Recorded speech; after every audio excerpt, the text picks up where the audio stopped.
Have you ever been told you can't do something? And it might not have been that blunt. It could have been a look in someone's face, or when you ask a question and get silence on the other side. When I was 16, my life changed in a moment. That's when I was diagnosed with this disease called type 1 diabetes.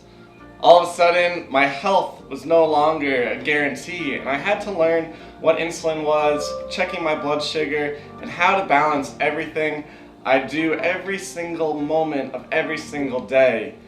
And as a teenager, I had this list of things I wanted to accomplish in my teenage life and into my adult life, and I didn't know what could stay on that list.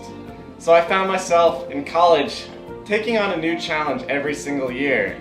I jumped out of an airplane and did that and moved on to the next thing of running a half marathon, and I truly thought that wouldn't be possible, and I was so sore for 3 days.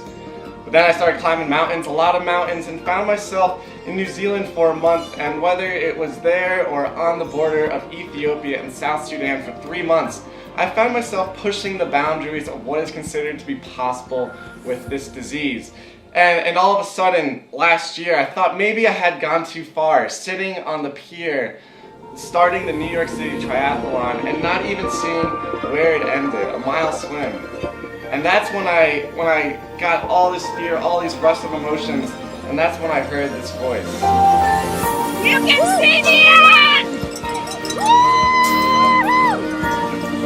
You see, when we have a support network, when we have faces we can turn to and reach out to, we begin to tell ourselves and tell others that we can do anything and go anywhere. And so when I took what started as a bike trip in Virginia and ended in British Columbia, I found that I didn't reach an end, but rather started a new journey.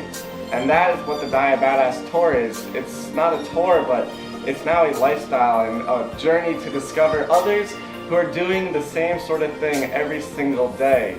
Sitting down one-on-one, figuring out how they reached that point in their lives, how they overcame those obstacles, and sharing that with others so we all have the courage to go out there and do anything.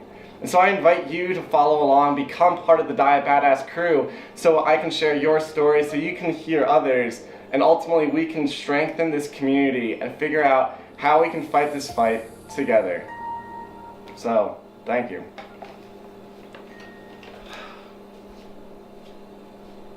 Alright, and to show you that even this video is part of the dynamic behind the tour, I am in the garage of a diabetic who's been hosting me. This was in her kitchen, this is the recycling bin, and the entire studio is just her garage.